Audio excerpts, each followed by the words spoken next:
I don't believe there was a single event that we can call the Exodus. So far, there is no documented evidence about the Exodus. Exodus did not happen in the way that it is described in the text. How can we prove that? You look for a collapse in Egyptian civilization, and that's where you'll find Moses and the Exodus.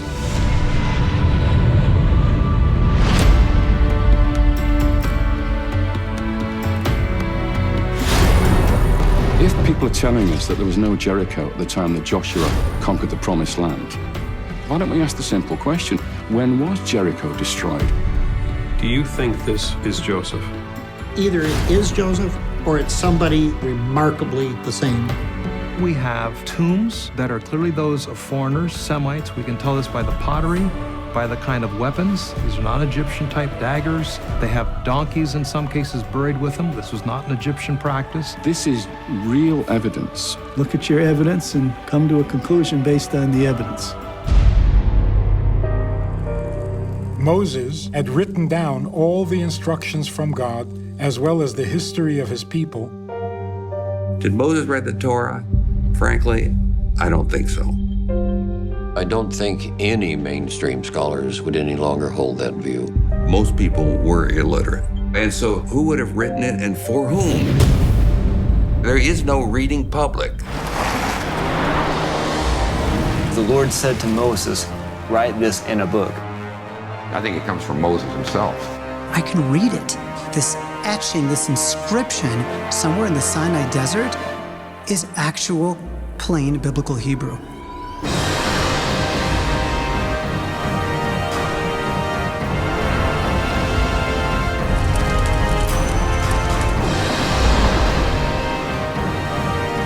So the question is the Bible a literal story of God acting in history?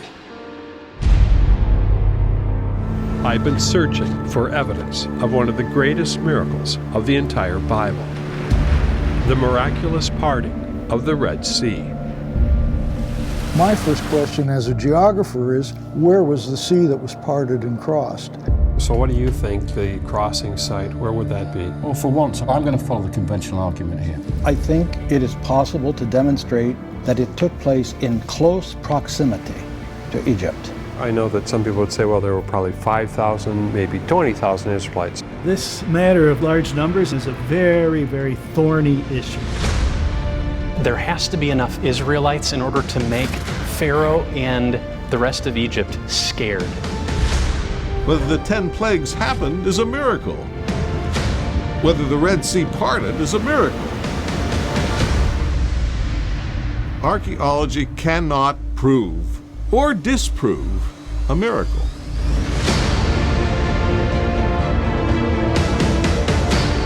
Make the sea small, put it close to Egypt, all of a sudden it calls into question the biblical text itself.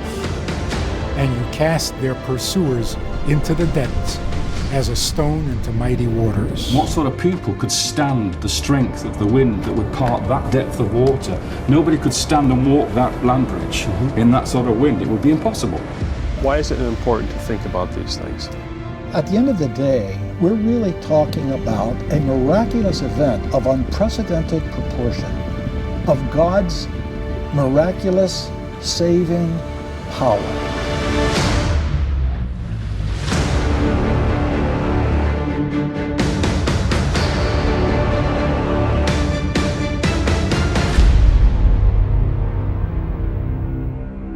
For a long time, the idea was that the Israelites crossed down through here and crossed the Suez. And you don't think there was a crossing at the Suez or at Aqaba? As far as I'm concerned, they're just too deep, too difficult. If God exists, then miracles are entirely possible because there is a God there to act.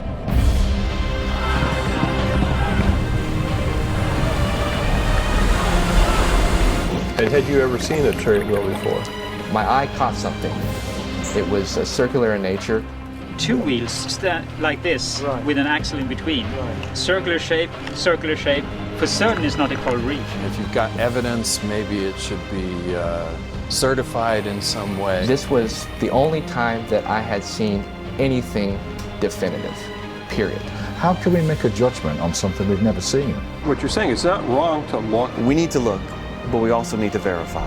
Do you think it was a larger miracle, or do you think it was a smaller miracle? The text indicates it was very large. A miracle is something that God does for us. He wants to get our attention. The text is clear. Yahweh was at work in pushing back the water. This isn't about wind getting glory. This is about God getting glory.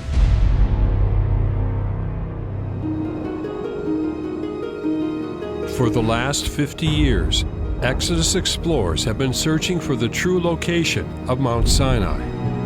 The Bible tells us that Moses and the Israelites were led there by a pillar of fire and cloud. I'm Timothy Mahoney, an investigative filmmaker. And I'm looking for a pattern of evidence matching one of the most important events recorded in the Bible. The mountainous location where God came down to meet Moses and the Israelites. Exodus explorers are now claiming they found physical evidence for this biblical event. But there is a controversy, because this evidence is not where tradition places the mountain. How will we know which is the true location? Now, for the first time, Patterns of Evidence will investigate the journey of Moses and the Israelites. What route did they take, and what evidence still remains today? These are the 12 stones? Yes. 1, 2, 3, 4. At this place, something very important happened. There was so much evidence. It felt like I walked into something that was 3,500 years old, undisturbed. The characteristics of Mount Sinai described in the Bible match the characteristics of a volcano exactly. How could Moses have ascended a mountain into an active volcanic eruption? When Moses fled, he went to Midian. Why haven't scholars looked in Midian in Saudi Arabia? Because they can't. That's why. What risk would these Exodus explorers be willing to take to prove the Bible? After 5 years, he made a desperate decision. Yes, he made a desperate decision.